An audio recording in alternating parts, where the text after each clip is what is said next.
Assalamualaikum warahmatullahi wabarakatuh. Perkenalkan, nama saya Nanda Devita Sari dari program studi PGMI. Pada video kali ini saya akan memaparkan hasil telaah terhadap modul ajar Pendidikan Pancasila dan Kewarganegaraan atau PPKN kelas 4 dengan materi gotong royong yang disusun berdasarkan kurikulum Merdeka. Kurikulum di Indonesia mengalami perubahan dari kurikulum 2013 menuju kurikulum Merdeka. Perubahan ini bertujuan memberikan pembelajaran yang lebih fleksibel, berpusat pada peserta didik, serta berfokus pada pengembangan kompetensi sesuai terhadap perkembangan mereka. Berbeda dengan kurikulum 13 yang lebih menekankan pencapaian kompetensi inti dan kompetensi dasar. Kurikulum Merdeka menggunakan capaian pembelajaran atau CP sebagai acuan utama dalam proses pembelajaran. Selain itu, kurikulum Merdeka memberikan keleluasaan kepada guru untuk menyusun pembelajaran yang kontekstual, kreatif, dan sesuai kebutuhan peserta didik. Pada jenjang madrasah ibtidaiyah, nilai-nilai keislaman juga tetap diintegrasikan dalam setiap proses pembelajaran. Misalnya, melalui pembiasaan salam, doa, sikap tolong-menolong, kerjasama, tanggung jawab, dan kepedulian terhadap sesama. Modul yang saya akan telaah mengangkat materi gotong royong, yang sangat relevan dengan karakter bangsa Indonesia sekaligus mendukung pembentukan profil pelajar Pancasila, khususnya dimensi bergotong royong, bernalar kritis, kreatif, dan mandiri. Pada bagian ini saya akan membahas isi modul ajar. Modul ini disusun untuk peserta didik kelas 4 SD atau MI dengan materi gotong royong, menggunakan model pembelajaran PBL atau Problem Based Learning yang dipadukan dengan literasi digital. Model ini dipilih agar peserta didik tidak hanya memahami materi secara teori, tetapi juga mampu memecahkan masalah nyata yang ada di lingkungan mereka.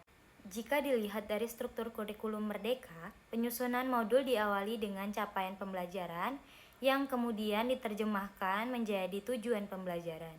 Dalam modul ini terdapat 4 tujuan pembelajaran, yaitu peserta didik mampu menjelaskan pengertian gotong royong, mengidentifikasikan contoh gotong royong, menganalisis manfaat gotong royong berdasarkan informasi digital yang kredibel, serta menghasilkan solusi dalam bentuk produk digital seperti poster, infografis, atau video pendek.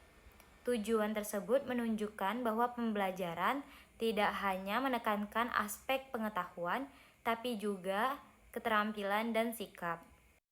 Selanjutnya, model ini juga menerapkan pembelajaran berdiferensiasi.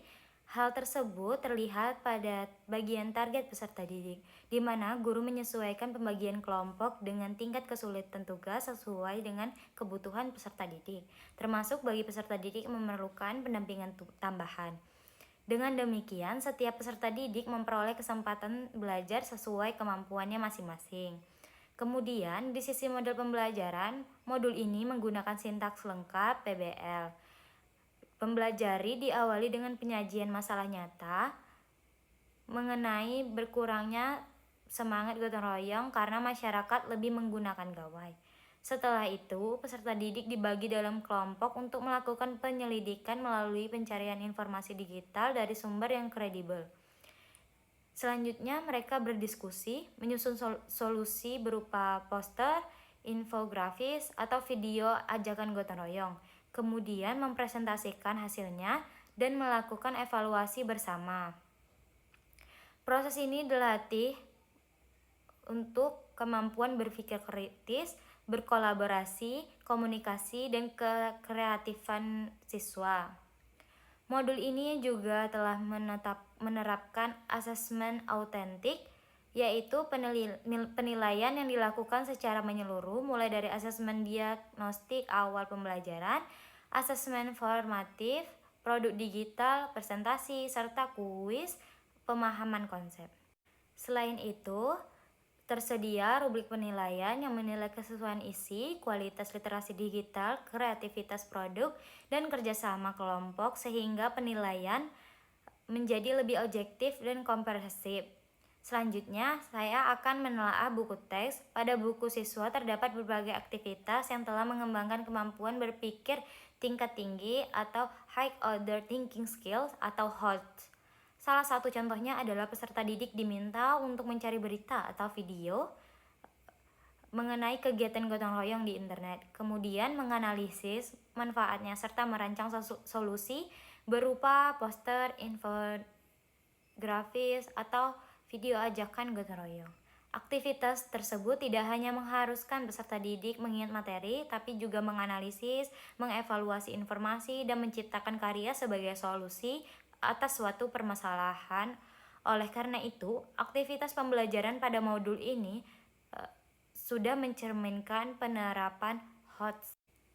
Berdasarkan hasil telaah yang telah saya lakukan, saya menilai bahwa modul ajar ini telah sesuai dengan karakteristik kurikulum Merdeka karena berpusat pada siswa, menggunakan model pembelajaran PBL, mengintegrasikan literasi digital, serta menerapkan asesmen autentik secara lengkap.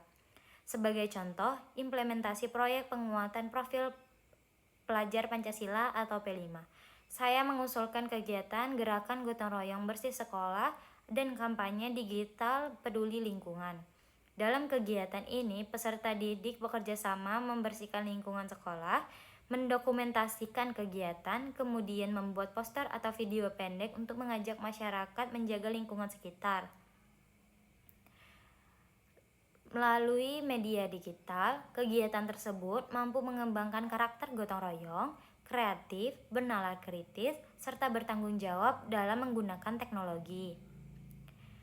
Di lingkungan madrasah ibtidaiyah, kegiatan tersebut juga dapat dipadukan dengan nilai rahmatan lil alamin, yaitu membiasakan peserta didik saling membantu, peduli terhadap sesama, menjaga kebersihan sebagai bagian dari keimanan, serta menggunakan media digital secara santun, jujur, dan bertanggung jawab.